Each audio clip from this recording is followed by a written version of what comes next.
So as we prepare to hear God's word this morning, I just want to invite you into a moment of stillness and silence. And let's just wait on the Lord together and ask God to open our hearts, our minds to what he wants to say to us today. Well, Lord, the psalmist tells us to be still and to know that you are God. So we quiet our hearts and our minds now just to be still in your presence.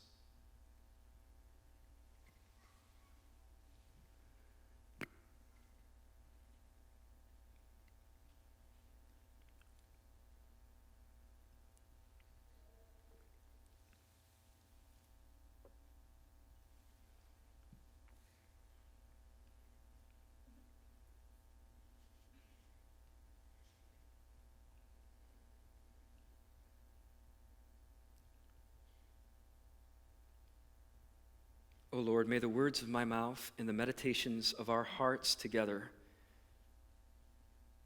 be acceptable and pleasing in your sight, our rock and our Redeemer. And all God's people said, amen. So in the Walt Disney movie, The Kid, Bruce Willis plays a character named Rusty. I know some of you who've done faith walking have seen this movie, but raise your hand if you've seen the movie The Kid by Walt Disney. So Rusty is this wealthy and incredibly successful man. He's an image consultant, and he's really good at what he does. His job is to help others with their image, to help them look good. And again, he's super effective in terms of his role. But to be quite honest, Rusty is also, well, he's kind of a jerk. He's arrogant, he's insensitive, he's incapable of doing like emotionally healthy relationships and forming connections with people. He's a workaholic, but he really doesn't have any meaningful relationships in his life. Well, then on the eve of his 30th birthday, Rusty gets visited by the 8-year-old version of himself from the past. And he thinks that he's hallucinating with this 8-year-old version of himself kind of following him all around, and that he's seeing things, that he's just exhausted from overwork. So he charges into a therapist's office, and he demands that the therapist give him strong and powerful medication to make the kid go away. I'm looking at Rachel and some of our other counselors, right? You know, just fix this. Just write me a prescription. Take this away. Fix the problem. And she's a good therapist, and so she's reluctant to just throw medicine at him to just try to fix the problem, because she senses that Rusty is running from something. So she asks him about his past, and Rusty gets defensive. He snaps at her, "I don't want to talk about my past." He says, "I've worked hard to forget it and to keep the past in the past where it belongs." And I love the therapist's response. She says to him, "But the past doesn't want to stay there, does it? The past doesn't want to stay there, does it?" Maybe you can identify, especially if there are hard things in your past, pain or regret or things that you still feel ashamed about. I think a lot of us, the way of dealing with the past is we just try to kind of lock it away in a room and say, we're not going to go into that room. Can we just move forward? Can we just kind of bury it? Can we just get on with life? But here's the truth, and this is what this therapist understood, is that the past doesn't ever stay in the past until we finally deal with it. In fact, more than we realize, the past impacts the present. And it shapes the future. And I'm not just talking about like your own past. I'm talking about previous generations. One of the things that we see in the Bible is that the sins and the unhealthy patterns and cycles of previous generations carry over from one generation to the next. I love the way that Peter Scazzaro puts it. He's the one who wrote Emotionally Healthy Relationships, which a lot of us are reading that devotional. He has a way of saying it this way. He says, Jesus may be in your heart, but Grandpa is in your bones. And it's true. Let me say it again. The past doesn't just stay in the past, especially if we haven't dealt with it. It impacts the present and it shapes the future. But here's the good news. By God's grace, we can be set free from the power of the past. Our past does not have to define us. It doesn't have to hold us captive, but we do have to do this work of dealing with it. Here's kind of the main thing that I want you to remember this morning as we come to the close of this sermon series on Joseph's story. The main thing that I want you to take away today is this line right here. You cannot go forward until you are willing to go back. You cannot go forward, truly forward into the future that God has for you, for your family, for your relationships, until you are willing to go back. Now, we've seen the power of the past and how it impacts the present throughout this journey with Joseph and his brothers. I mean, Joseph's family, like any family, we talked about this in the very first sermon, his family was far from perfect. I mean, there was lots of dysfunction and brokenness in that family system. And again, it goes back generations. A father who showed favoritism to two of his sons, Joseph and Benjamin. Siblings who were jealous. Joseph, who was betrayed by his brothers and sold into slavery and taken down to Egypt. I mean, this family story is a story that is full of so much pain and adversity and heartache and loss. And then, after 22 years, this is what we heard last week if you were with us last Sunday. After 22 years, Joseph is finally reunited with his brothers and with his father. His brothers are forced to come to Pharaoh, to come to Egypt during a time of severe famine and to ask for food.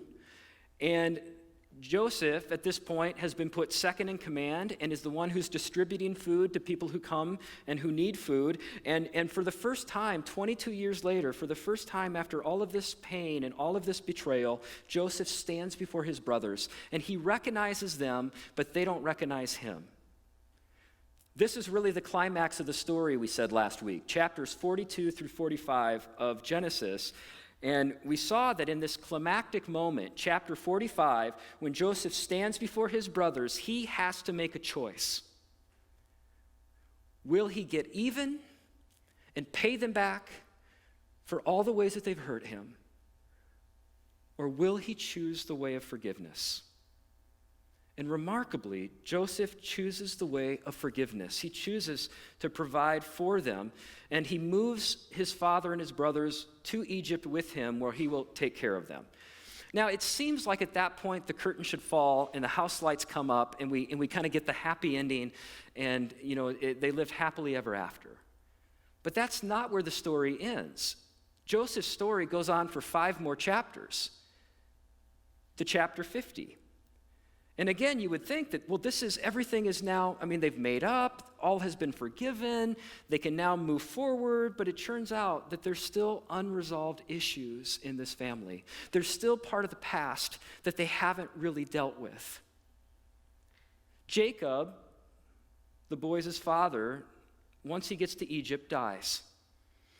And after Jacob dies, his brothers, they begin to get nervous that maybe Joseph hadn't really forgiven them, that maybe all of this was just kind of an act, that he did this for dad to kind of appease his father, but now that dad is gone, Joseph, now that his true colors are going to come out, and now he's going to seek revenge.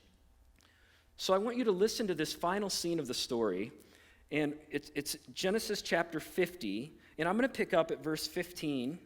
And I'm going to read from the NRSV, but you are welcome to read from whatever version of the Bible you brought with you this morning. Chapter 50, beginning at verse 15. Hear the word of the Lord.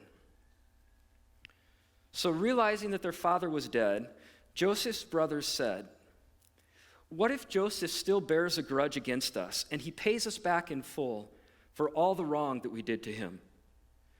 So they approached him, saying, and they're lying, by the way. Notice the family system here of deceit and lies. This is so much of their way of functioning.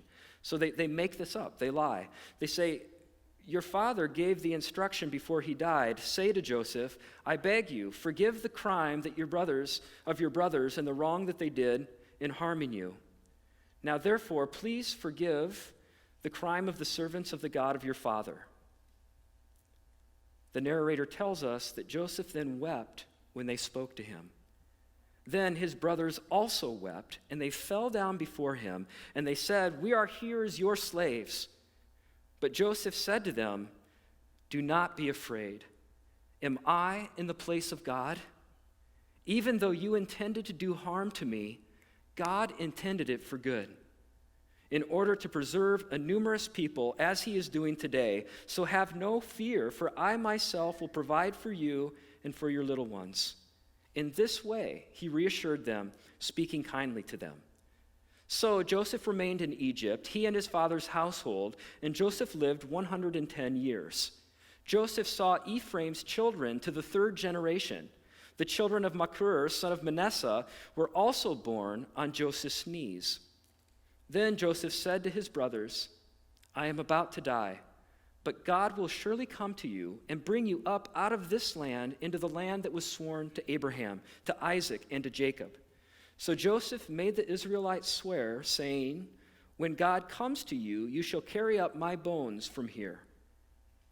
And then Joseph died, being 110 years old. He was embalmed and placed in a coffin in Egypt. This is the word of the Lord. Thanks be to God. So here's the question that I want to bring this series to a close with. How do we move forward? How do we break free from the power of the past? How can we move into greater health in our relationships, move into God's hopeful future for us? What can we learn from Joseph's story? And what I want to do in our time together, we don't have tons of time, but in our time together, I want to share with you 4 primary things that I think we learned from this story. And this is really for me like a summary of this whole series. So not just the text we heard today, but 4 things. And the first and the most important is this. And this really is the primary theme of Joseph's story. That Joseph was able to break the power of the past because he chose to trust in and surrender to the sovereignty of God in his life. I mean, this, again, we've talked about this, I think, probably every Sunday, that this is about God's hidden providence, that God is at work in Joseph's life, in his story, with him, bringing about all things together for God's good, even during those times, those really hard and painful times where Joseph couldn't see God's presence, where Joseph didn't understand necessarily what God was up to. Nothing in Joseph's life, nothing was going to be wasted in terms of how God was going to use it to form Joseph's character and in order to bring about God's good purposes, not just for Joseph and his family, but we're going to see for God's larger mission in the world. Here's the way that Peter Scazzaro puts it. I think he says this so well. He said, Joseph understood that in all things, not some things, in all things, God is at work in spite of, through, and even against all human efforts, in order to orchestrate his purposes. If you're looking for a single verse that summarizes these 13 chapters of Joseph's story, it's chapter 50, verse 20, right here, where Joseph says, you intended to harm me. That's what you were trying to do. But God is bigger than that. God intended to accomplish what is now being done, the saving of many lives, or as it says in the NRSV, you intended to harm me, but God intended it for good. God took it, and God is using it for his big purposes.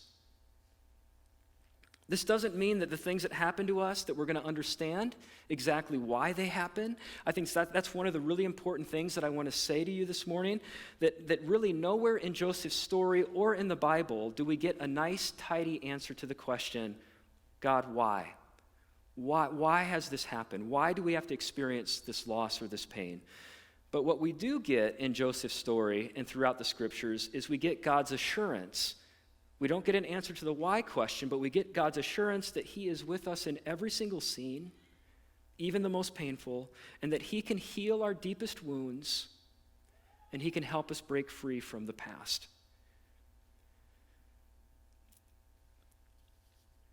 What would it look like for you to trust God and surrender to him right now?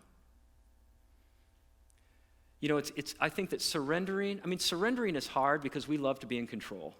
But surrendering, I think, is I think it's a little bit easier when things are going well, when your life is unfolding the way that you want it to, but it's especially hard when things are not going well. And for those of you who are in that place today, I think it's in these moments when surrender is most important.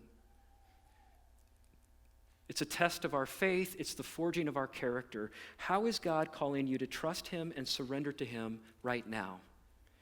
Here's the second thing, then, that we see in Joseph's story.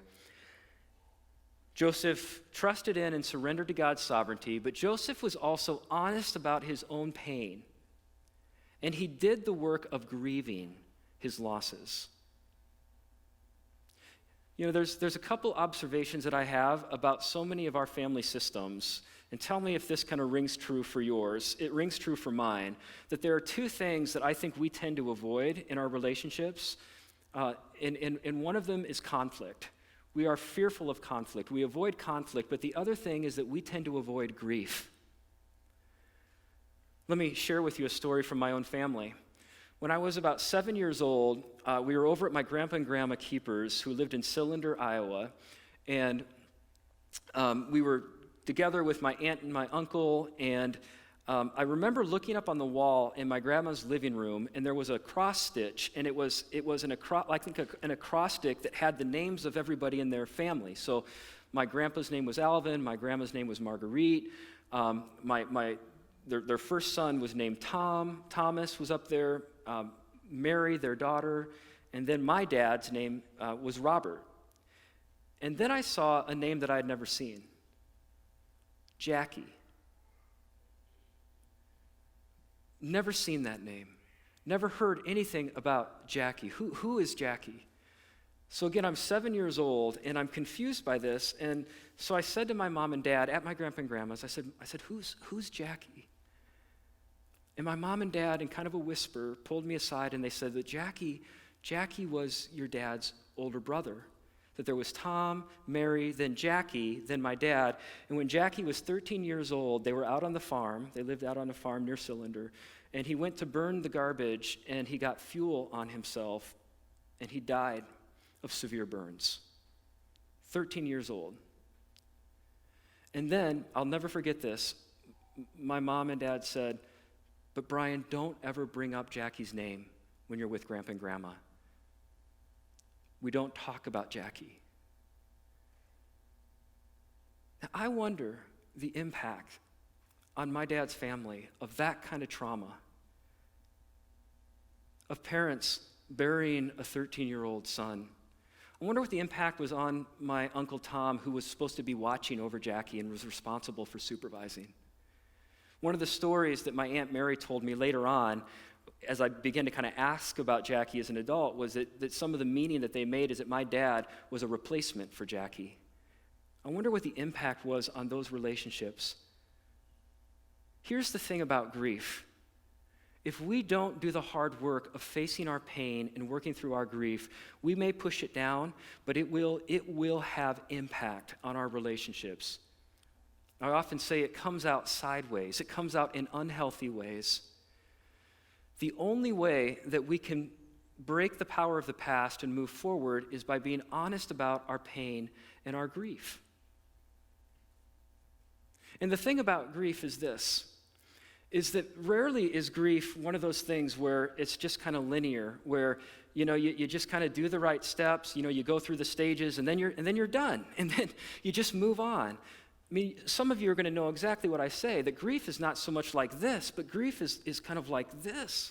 And it's a couple steps forward, and then it's another step back. And the nature of grief is that sometimes you'll experience a loss, and it'll reach down, and it will touch other losses in your life.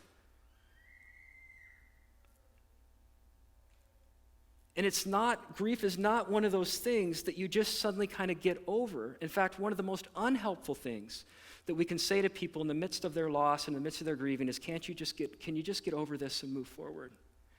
I don't know that we ever get over some of our deepest loss, but we can move beyond it.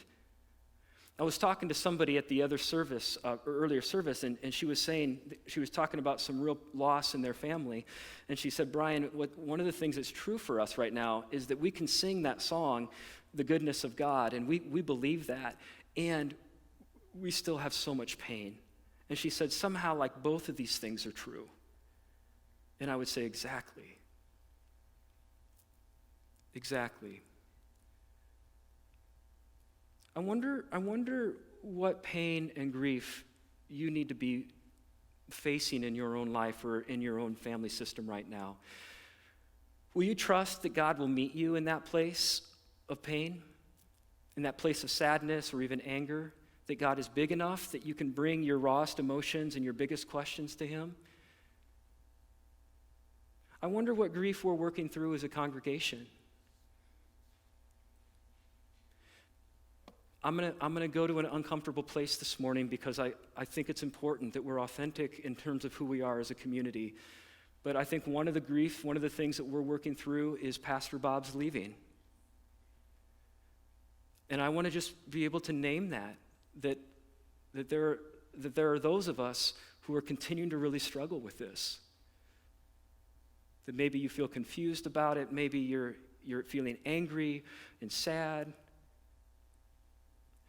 Can I tell you what one of my concerns about this, because this is a loss, is that we feel like, well, we just need to move forward and we can't talk about that. You know, we just need to, you just trust the leadership, we just move forward, we shouldn't talk about that. Can I tell you that I think we need to be able to talk about it? And if you are feeling angry or if you're feeling sad, I want to tell you that it's okay. In fact, I think it's healthy. And I wonder how you can find healthy ways to express that. And I would be more than happy to sit down with any of you if you would just like to talk. The leadership team would be willing to do the same thing. I think we need to be able to talk about this. What's the work of grieving that God is calling you to face today? Will you have the courage to kind of do this work? Because again, we can't move forward until we go back. Joseph did that. Joseph did this work of grieving. Here's the third thing that I think that we learn from Joseph's story about breaking the power of the past. Joseph chose to live according to a different script. What do I mean by that? We could do a whole sermon on this one. In all of our families, there are scripts. And most of the time, they're unwritten. And scripts or even rules that tend to go something like this. Here's the way that this goes in our family. Here's what you talk about, and here's what you don't talk about. I mean, I just showed you that one of my scripts in my family was with grief. You don't talk about grief. You just kind of move on. Maybe some of those scripts are here's how we handle conflict or don't. Scripts also have to do with the roles that we play in our families. And every family system, everybody plays a role, and we all keep the system going. And that's why one of the things that's so interesting is that no matter how far you get in adulthood, I mean, you can be years out of your family system and well into adulthood. And have you ever found this, that you go back for a family reunion or you spend time together and everybody snaps back into those roles that they were playing in the family system? Family systems have such a strong gravitational pull. I wonder what was the role that maybe you played? Or even think about Joseph. I mean, Joseph played the role of being his father's favorite. He was doted on by his father. He played the role of villain for his brothers, spoiled and entitled. All of them had roles that they were playing. I wonder, for you, as you think about your own family system, what role were you expected to play? What script were you handed? Maybe you were the responsible one. That was my role as the oldest son. You know, supposed to kind of be responsible, take care of my brothers, stay out of trouble. Maybe you were the problem in the family that everybody was trying to fix. Maybe you were the peacemaker. That was the role. Again, nobody said that, but that was the unwritten script you were given. Maybe you were the overfunctioner or the underfunctioner. These scripts not only have to do with the roles that we play, but they can also be messages that we were given, explicitly or even implicitly, messages that we were given, meaning that we made about ourselves. Maybe something like this, a story that we tell ourselves that my life is a mistake. I'm unwanted. I'm a screw-up. I can't have needs. I need to be perfect. Emotions are bad. I need to perform to be loved. These scripts, these stories that we tell ourselves, we carry them well into adulthood, and I'll guarantee you that you are, without maybe even being aware of it, you are relating in some of your other relationships, that's your autopilot. Those scripts, those stories are so powerful until you confront them with a different script, the truth of God's word. Joseph does that. I mean, this is the remarkable thing about this story. I think it's what's so different by the end, because his brothers still want him to fall back in to the roles that everybody is playing. But Joseph is able to say he's going to live by a different script. He's not going to snap back in to those dysfunctional, healthy roles. And he says, here's who I am in God, and here's the purpose that God has given me. And he impacts his family because he doesn't play along. He doesn't let them really force him to react in a certain way. He chooses the way that he's going to respond in relationship to them. And because he chooses to show up differently, living by God's truth spoken over him, that begins to have the greatest impact of changing his family system. He breaks the cycle of generations. That's what's amazing to me in this story. What are the false scripts or the untruths or the lies that are continuing to have dominance over you? And what is God's truth that he wants to speak over you today in terms of who you are and who he's calling you to be as his son or daughter in Christ? One more this morning. Here's the last thing then. Finally, Joseph partnered with God to be an agent of blessing. Joseph partnered with God to be an agent of blessing. Not only did Joseph see that God was bigger, that his sovereignty was bigger in terms of kind of what was happening in his own life, but Joseph recognized that he was being pulled into a mission that was bigger than his own life. This is the transformation that happens. Go back to the beginning in Genesis chapter 37, and you remember when Joseph received the dream of his brothers bowing down before him? And it was at that point, it was all about Joseph. It was all about him. He was at the center of that. And one of the things that you see is that through the pain and adversity he goes through, Joseph experiences a kind of transformation that by the end, I mean, here is the fulfillment of the dream. Did you hear that in Genesis 50? His brothers bow down before him, just like the dream prophesied. And yet what's interesting is that Joseph doesn't say anything about the dream. He doesn't say to them, look, this is happening now. This is poetic justice. I told you this is what was going to happen. He doesn't mention anything about himself. He speaks about God. And he says, am I in the place of God? I'm not. That you intended to harm me, but don't you see that this was really about God's larger purposes, not only for me and for our family, but that's the thing, is that this is about God's larger purposes for all the families of the earth, that God is going to use this family to be a blessing to all the families of the earth, that Joseph was being pulled into this larger mission that was so much bigger than himself and his own family. And he had to choose, was he going to let his pain become something that kind of locked him into the past and made him bitter and cynical? Or was he going to take his pain and let God use his pain in order to transform it so that he could be an agent of blessing, not just in the lives of his brothers, but in the lives of those around him? And we have to make the same choice. You've heard me say this before. It's one of my deepest convictions, but I believe that God takes our deepest pain and he so often turns it into our greatest ministry. That our pain can be a gift in terms of stewarding it in such a way to let God use that to be a blessing in the lives of others. But you've got to choose to let it be that. I wonder what God is saying to you this morning as you think about those four things. Again, you can't go forward until you're willing to go back. What's the work that God wants to do in your life right now, in your relationships? Are you trusting him in his sovereignty? Are you being honest about your own pain and learning to grieve well? Are you choosing to live by a different script, the script of God's truth in your life? And are you choosing to take your pain and let God transform it in order to be a blessing to people around you? What's God saying to you this morning? How's he calling you to respond today? I want to give you a moment just to listen And I want to ask you, like, one thing. What's one thing that God's saying to you today? One thing that you're taking from this morning. One way that maybe God is calling you to get into action today. Let's pray together.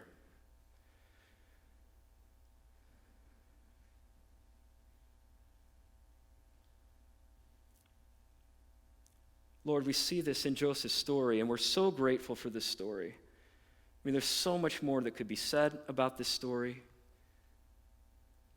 But to see the way that you are always at work in our lives, that you take even the most broken parts of our lives, even the most broken parts of our families, and somehow all of it can be used for your good. God, that's amazing, that nothing in our lives gets wasted. And so this morning, as we kind of wrestle with what you want to do in us, God, what you want to do in our own families, our own key relationships, Lord, we just pray that you would reveal to us today what you want us to see, what you want us to hear. And that you would give us the grace to act, to take responsibility for ourselves. We're not responsible for others, Lord. We're just responsible for ourselves. How are you calling us to be responsible today in our relationships? Oh, Lord, may these words that you spoke through Joseph be spoken over us today. That while others or other things have intended to harm us, you are a God who is so much bigger and that promises to take it all and use it for our good and for your glory. Help us to trust you today and help us to surrender. It's in Jesus' name we pray. Amen.